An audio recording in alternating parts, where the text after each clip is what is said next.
Hello and welcome to another update video about ICP. On the ICP chart, you can see that the price is currently back in our support region after a failed breakout from the trend line. Well, it was a substantial move last time from our support area higher in what I'm labeling as white wave B now. It looks as if, especially with this decline, which is currently looking corrective, at the moment, it's a three-wave move down at the moment, but my expectations would be that this is turning into wave C of B with support, in this area still. So the support area never changed. So all the price is doing now is coming back into support after pretty much failing to sustain an upside breakout. What do I mean with that? Well, had we already been in wave C, then it would have ideally pushed higher just once more. Okay, so the idea was, okay, maybe wave B finished here and we're already in this C wave to the upside, and it could have done like a small 1, 2, 3, 4, 5 to get to 971. Well, it never got there, failed to push into a new high here, and now we're coming back into support. So my interpretation is that as long as we are above support, we could still watch for this move up, but the C wave of circle A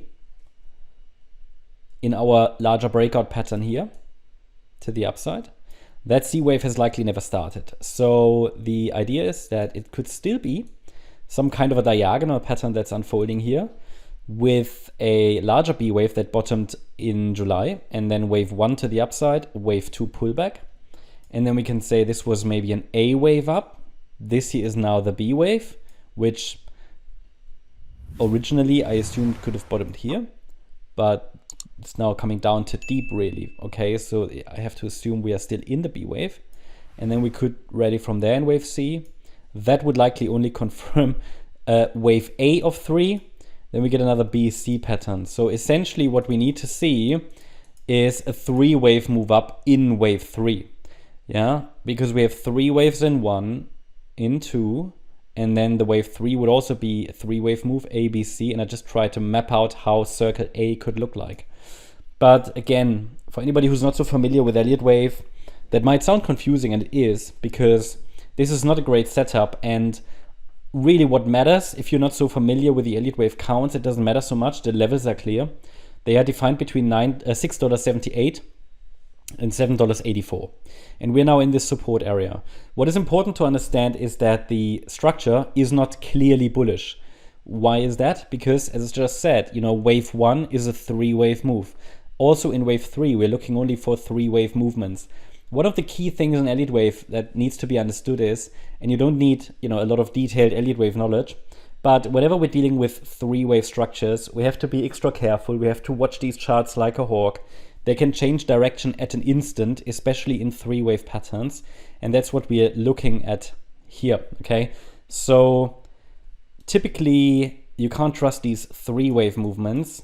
So we already had, we already were watching for surprises because the initial rally was also just a 3-wave move. But we did hold support. So as long as we're above support, we can still look at higher. But this turned also into a 3-wave move. Now we're coming down, probably to complete wave C of wave B. And yeah, so essentially bottom line is watch the support area. There could be a reaction. I think first indication that we try to go the other way would be a break above that last swing high at $8.29, and then a move above that next one at $8.92 it is, isn't it? Yeah. And I would still be watching for $9.70 as a first ideal target for this C wave to the upside. That's the update about ICP. Hope you liked the update. If you did, please hit the like button, leave a comment and subscribe. And if you really like the content, then please check out the channel membership. Also, make sure that you follow us on Instagram and Twitter for additional content. Thanks a lot for watching. Bye-bye.